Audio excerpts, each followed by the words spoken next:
问题一：做40分钟快走或者单车可以替代高强度训练吗？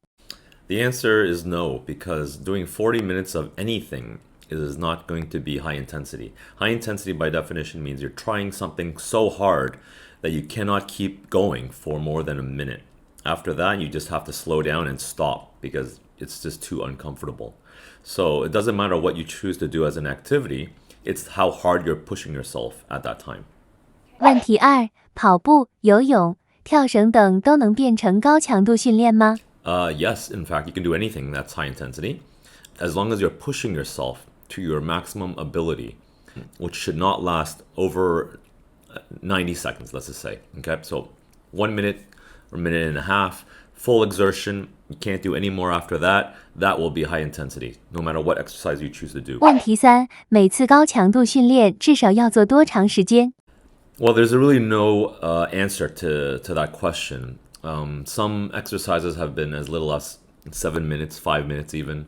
I think there are some studies that have shown that you can even do one set of maybe even just 2 minutes set.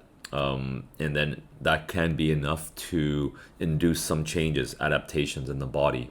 I would say you should have maybe approximately 30 minutes would be a good number to ensure that you have a very good amount of high intensity stimulus to the body to make changes.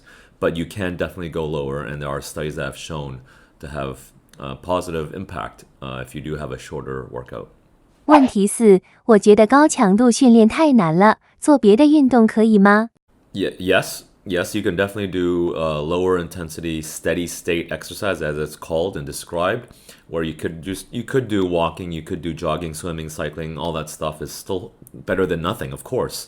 But if you have any interest into developing a high intensity mindset for exercise, then you can start off slowly and gradually build up your intensity level as you become more and more used to the pain and the discomfort of high intensity. 问题五：做低强度训练，但是时间长一点，有高强度训练一样的效果吗？ So the reason why you want to do high intensity training is because the benefits actually are many-folds. First, it's actually the best way to develop fast twitch muscle fibers, which is a type of muscle in your body, and your body is composed of slow twitch, fast twitch, and a couple of other levels in between. The fast twitch muscle fibers have shown to be the most beneficial for health because not only is it the most powerful, it does require more time for it to recover because of that, but also it generates the most human growth hormone, which is a very important hormone for you to stay young. So if you're interested in staying young, injury-free, recovery from injury, disease prevention, elastic connective tissue and skin, then human growth hormone is actually the fountain of youth, and that's what the ideal type of training to induce that production.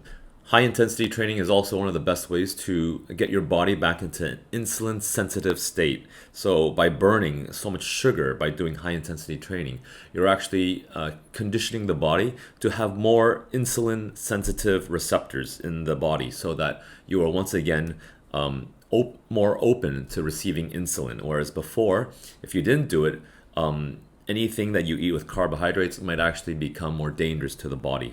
问题六：如果我找不到好的健身房或者教练，有什么高强度运动是能在家做的吗？ So we'll be doing a future video on high HIT exercises to show you. But you can also do very simple exercises at home. For example, you can just do push-ups on the ground.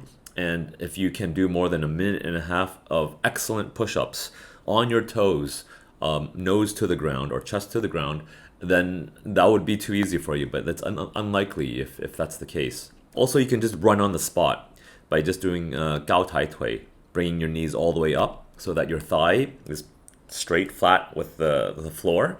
If you do that for 90 seconds, that will for sure tire you out. So something like that is very simple, that are relatively safe, and that you can do high intensity by pushing yourself as hard as you can.